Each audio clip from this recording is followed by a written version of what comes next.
Trying to finish up this Marshall JCM900 SLX, and here on the output board it's got 4 new screen grid resistors, which aren't all loosey-goosey. It's got a new R30, the old one was a bit toasty. It's got new bias caps, a whole bunch of solder joints for reflow just to make sure everything in there was reliable. And over here, all new electrolytic caps. All the electrolytic caps in the amp except for the big filters have been changed. If we need to do that, that's a separate process, but I was starting with all the ones on the board. The remaining issue is BR3. Originally, all 3 bridge rectifiers were mounted really close, right against the board. And this one has burned the board, and I'm about to replace this one. I've already replaced these 2, and notice that they are up off the board, the new ones, to prevent this kind of heat damage from occurring. Right in here, you can see some discoloration. That's just heat from that bridge rectifier being mounted right up against the board. And that's pretty common in this model. It's a known problem, and the solution is just to replace it.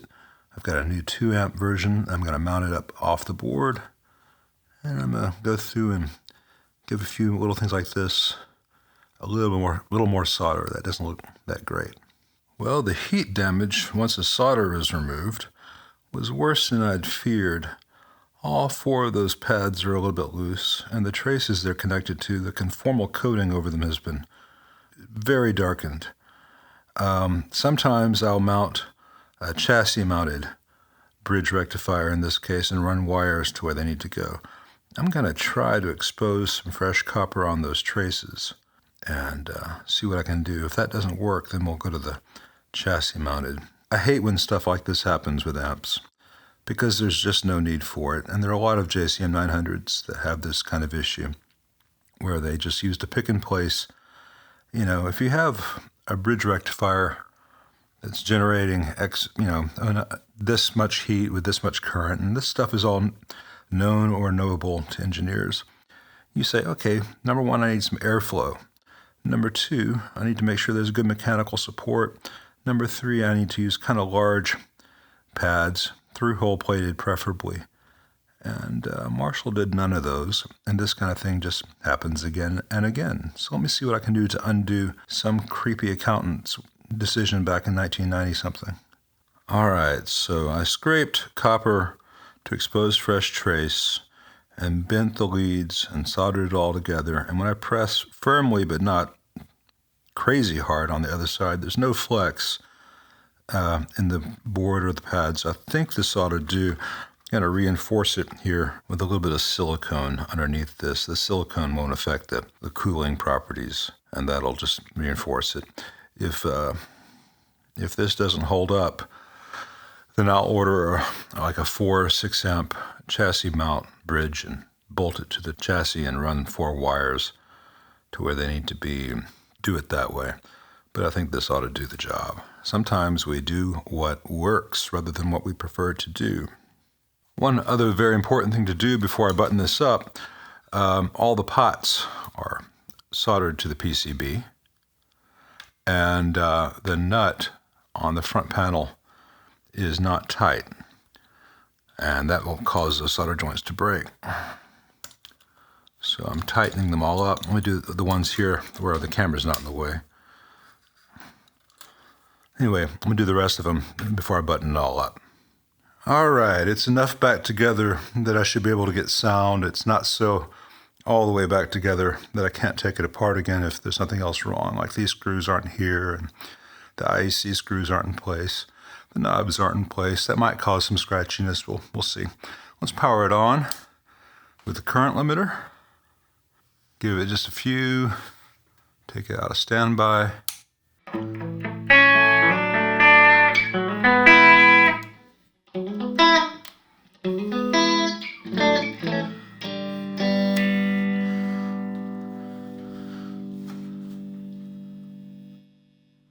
Presence working.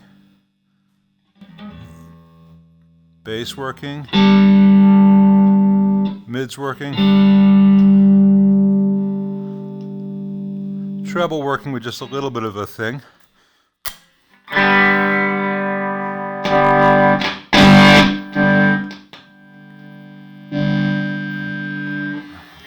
A little bit of scratchiness there on the volume pot, but it's not all the way tight, so.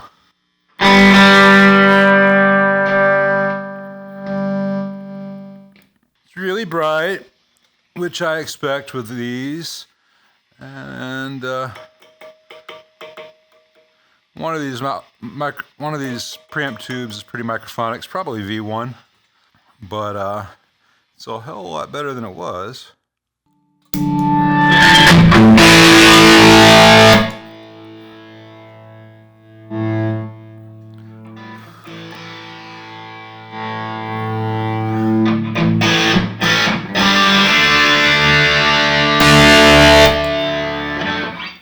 Yeah, it's doing what it's supposed to do. Let me clean some pots, tighten some stuff down, and sort out some preamp tubes, and then we'll take a look at whether this amp is really behaving as it ought, but it's very promising. I don't know whether you can hear this in the video, but there is a lot of hum and buzz in the background of that noise floor.